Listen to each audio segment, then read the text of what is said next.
we are God's children. Part 2, don't sit down yet. What we will be has not yet been revealed. What we will be has not yet been revealed. You may be seated this morning. Woo! A double and a long one at that.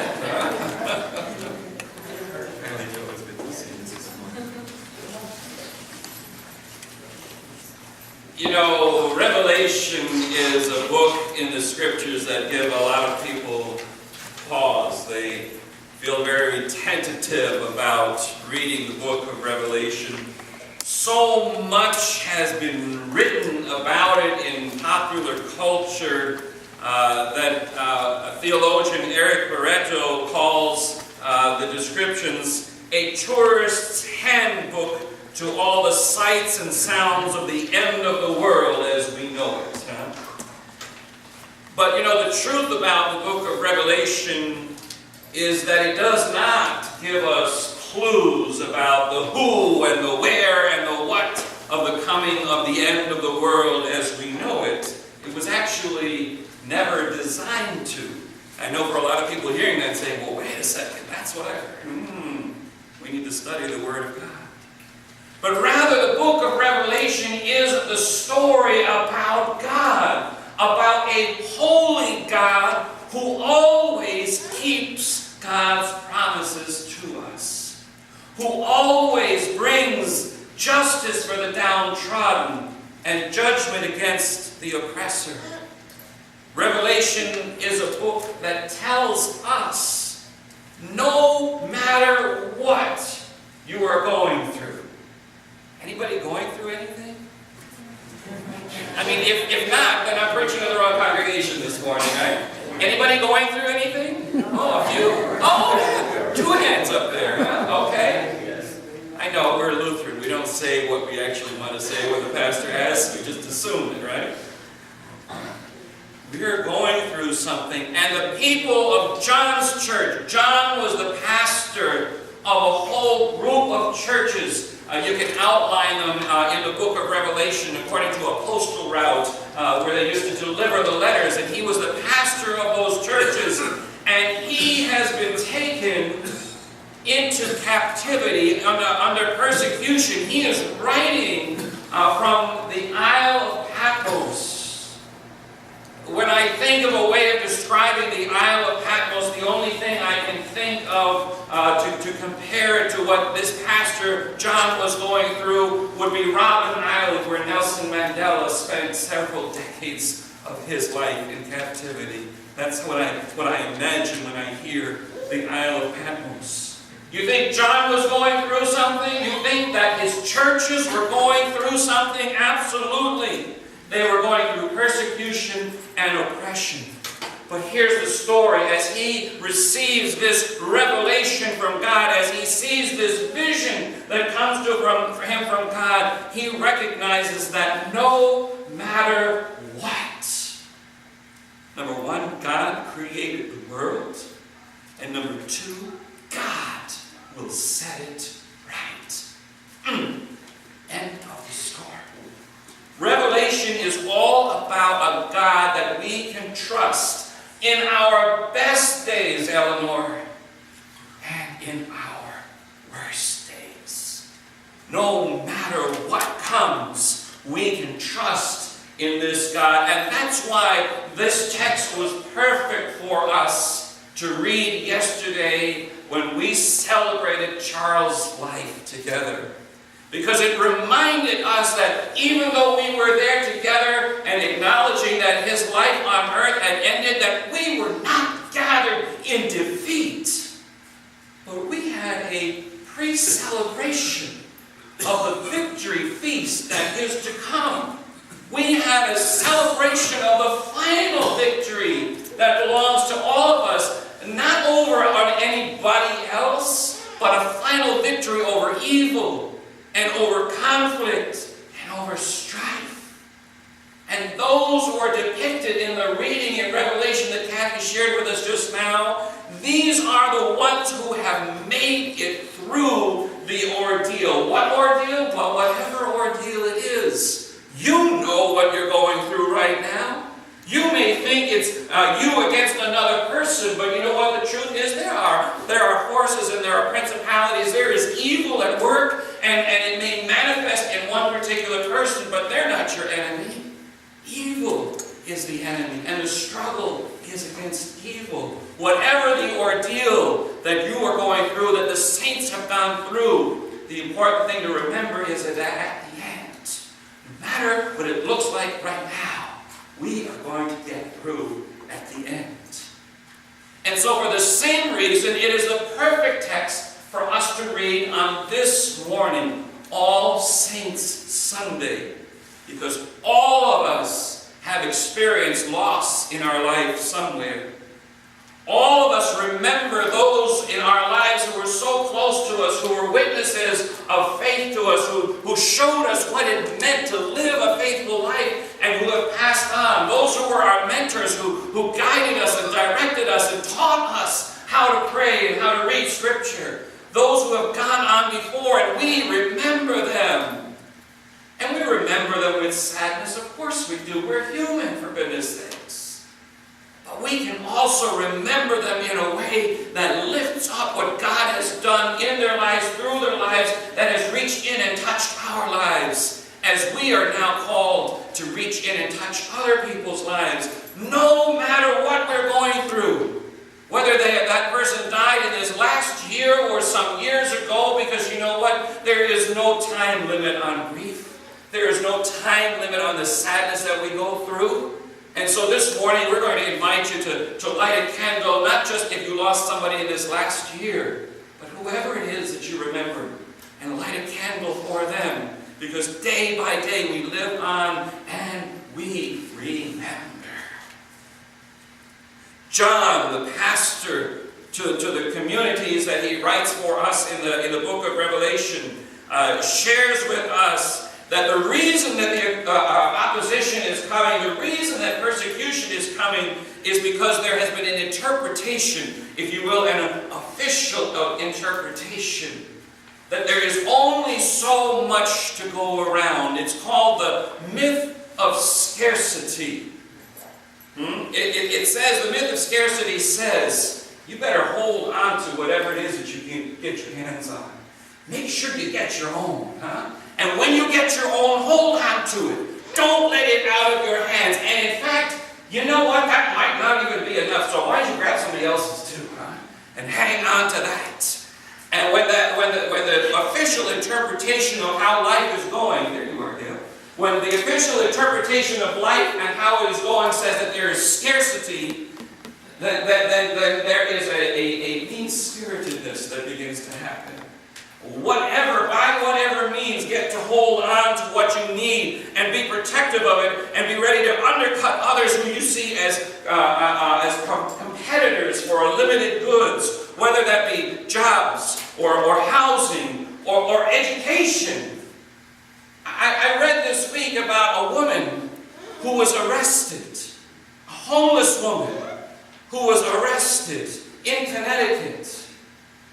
You know what the charge against her was? See, when she became homeless, she enrolled her son in school in the town where her babysitter lives. And so he went to school there. He was getting an education there. They arrested her because they said, you should have enrolled him in the school in the town where you used to live when you became homeless. And they arrested her and they charged her with grand larceny. They charged her with stealing $15,000 of free education. And they not only arrested her, they tried her, and she's got a sentence of 5 years in jail. I have to ask the question, is the education such a scarcity that we can't afford to educate children of those who are poor? You look at me and say, Pastor, this can't be a real story. But you got 5 years, and I wonder, what is her son going to learn out of all of this? What is going to be the message that he internalizes out of all of this? That there is such a scarcity that there's not enough for me. And how is he going to live out his life? What are the lessons that are going to arise out of his experience and losing his mom to jail? I wonder if he ends up living or being adopted by the babysitter, then he'll be living in the town where he was going to school anyway. But I don't know that. That's a picture of scarcity that people try to draw for us. But John, in the midst of his oppression, is painting a whole different picture. He's painting a picture of great hope and of abundance. That there is enough. It is a vision of life overflowing, where people of every conceivable race and ethnicity and background and being come together and celebrate each other with grace and joy and love, where there is no more hunger or thirst. You all better grab a bag and fill it and provide a bag of hope for people who need it. That's just the beginning. That's just the first step. Because in our lives, when we are filled with grief and pain and despair and hopelessness, John takes that as a vision and he casts that aside. He says, no, that is no more. Not just for the end of time, but even for us today and now. He says there is coming a time when death and the divisions that we arbitrarily set up as walls to keep people from being with each other and together, those walls will be torn down.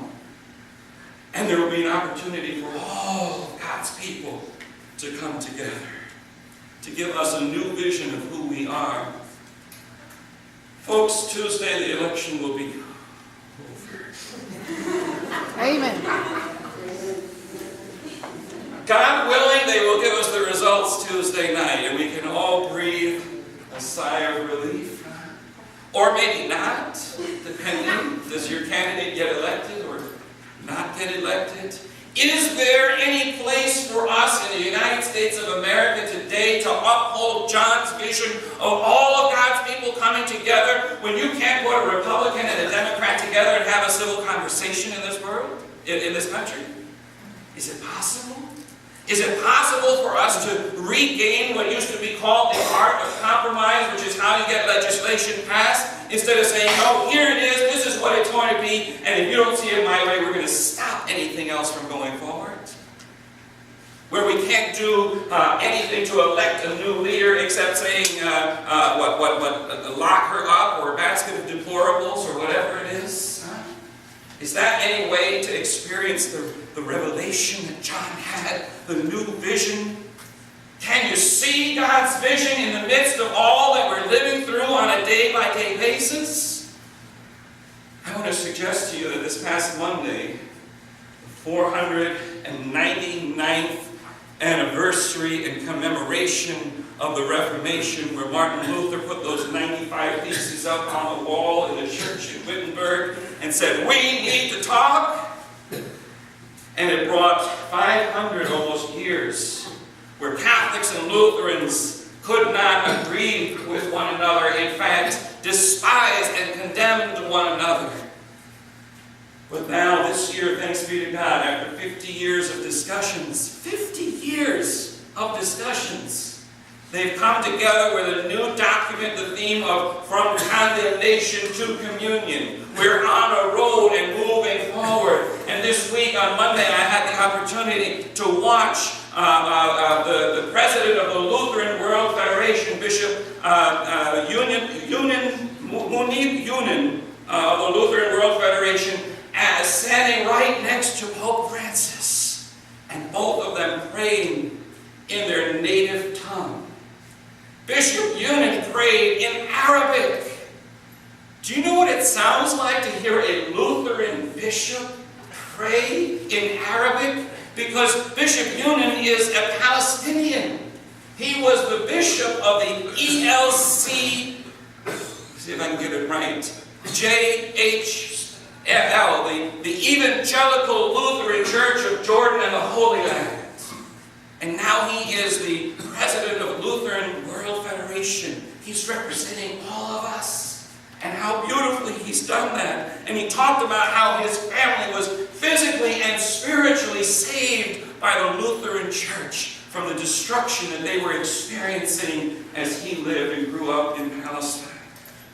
And then Pope Francis, who prayed en español, y Marisa, yo puedo entender todo lo que es su oración. It was beautiful. It was beautiful to hear his prayer in Spanish. Terry's getting that too. I can tell you, friends, my eyes were filled with tears. Tears of joy. To say, yes, there is still a vision that lays ahead, that those who once could not walk together, could not go to church together, can now come together and pray together and have a vision in front of them that says, one day we will even have communion together. Oh, would that be possible? And they prayed for 4 representatives, 4 world representatives from different continents, from South America, from India. There was Marguerite Barangitsi, who came from Burundi, who in the midst of being a refugee herself opened up an orphanage to take care of children. And they said to her, "You are crazy, woman." And she says, "Yes, that's what it takes." And she did that, and the Pope and the Bishop prayed for her. And Miss Rose Lacomnian, a young woman herself today, a refugee from South Sudan, who proclaims herself to be a Lutheran and an Olympian. In fact, she was the one who carried the Olympic flag into the stadium in Brazil this year for the refugee family as they came in, and she competed as a refugee with a proud identity of who she was. And then the service concluded with testimony and prayer by Bishop Antoine Thode, who is the Bishop of Aleppo, that city in Syria that is being bombarded day after day. Friends, if somebody like him can pray with faith and hope about what the future holds, then all of us can too. See, by the end of John's vision, he really has taken us all the way back to Jesus' words to tell us we are the children of God. What we will be has not yet been revealed, but Jesus says to us what? Blessed are they. Blessed are they. He goes through, blessed are those. Do you hear how he keeps talking about, like in the third person, blessed are they, blessed are those. But look what happens in the very last petition. He said, blessed are you. Blessed are we. Blessed are we when we are reviled and cursed and spit upon for the sake of the kingdom of God. Hey, isn't that a blessing? And when that happens, Jesus says, rejoice and be glad, for yours is the kingdom of God.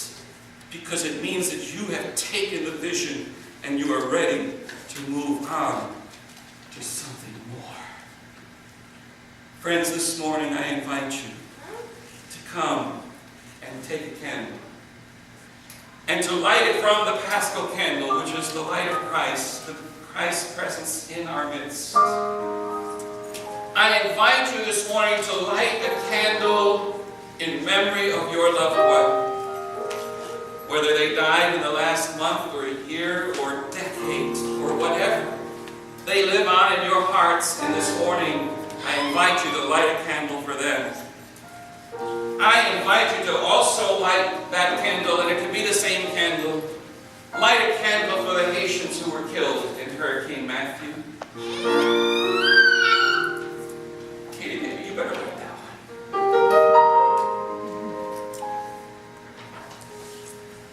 Light a candle for the Syrians who were dying in Aleppo. Whether they be Lutheran, Catholic, Christian, Muslim, whatever. They're God's children. Light a candle for refugees who have left behind everything that they know and love, their land, their home, their family, to come to places where they're being called terrorists. Even all they want is just for their children and their families to have a place to survive. Pray for those who were killed at the Pulse nightclub in Orlando this year. Pray for those who can't put food on the table at the same time as paying rent and trying to pay for insurance and healthcare coverage. But friends, brothers and sisters, this morning, light a candle also for yourself, for us, that we would know and love God and work towards a vision of what can be, a vision of the future, of the kingdom of God, that John says it has not even yet been revealed what that will look like. But we have a vision this morning. Let us trust that God is working in us and through us. Holy, blessed, all saints' day to you, in the name of the Father, and the Son, and the Holy Spirit. Come, the choir is going to